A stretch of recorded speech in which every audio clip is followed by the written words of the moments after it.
ကဘာပေါ်မှာလူတွေပြီးရင်ညံကောင်းဆုံးတတဝါကဘာဖြစ်မလဲခွေးလေးတွေလားလိမ့်ပိုင်တွေလားဒါမှမဟုတ်တခြားတော်ရိုက်တရိษံတွေလား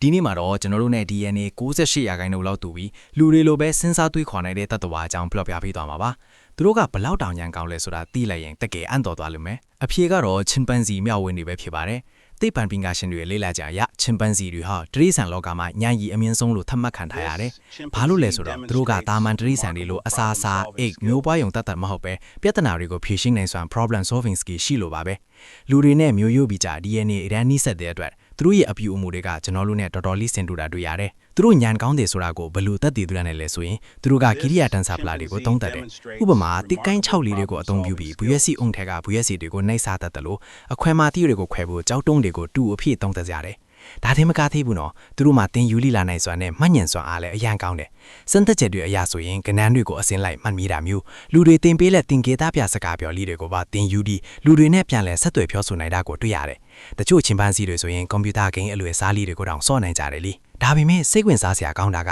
ကုံပေါ်မှာချင်ပန်စီကဖူရင်းဆိုရင်ရေထဲမှာတော့လင်းပိုင်တွေကဆရာကြီးတွေပေါ့လင်းပိုင်တွေကလည်းသူတို့အချင်းချင်းနာမည်ပြီးခေါ်တတ်ကြသလိုမှန်ထဲမှာကိုပုံရီကိုပြန်မြင်နေတောင်ဒါငါပဲဆိုတာသိမြင်နိုင်တဲ့အသိစိတ်ရှိကြတယ်ဒါကြောင့်ညံကောက်ဆုံးစရင်သွင်းတဲ့အခါချင်ပန်စီနဲ့လင်းပိုင်ကအမြဲတမ်းထိတ်ဆုံးကဖြန့်ပတ်တွေးချနေကြတာပေါ့အနုချွတ်ရရင်တော့တရိษံတွေကကျွန်တော်တို့ထင်ထားတဲ့ထက်ပိုပြီးပါနာကြတယ်သူတို့မှလည်းခံစားချက်တွေမိသားစုတန်ရောစင်တွေရှိကြတယ်ဒါကြောင့်ဒီကဘာကြီးကိုသူတို့နဲ့အတူမျှဝေသုံးဆွေနေရတာထိတဲ့အတွက်တဘာဝပတ်ဝန်းကျင်နဲ့တရိษံလေးတွေကိုဝိုင်းဝန်းထိန်းသိမ်းကြဖို့လိုပါတယ်နော်မိစေတို့ကကိုမွေးထားတဲ့တရိษံလေးတွေထဲမှာဘယ်ကောင်လေးကအလဲဆုံးလို့ထိုင်လဲ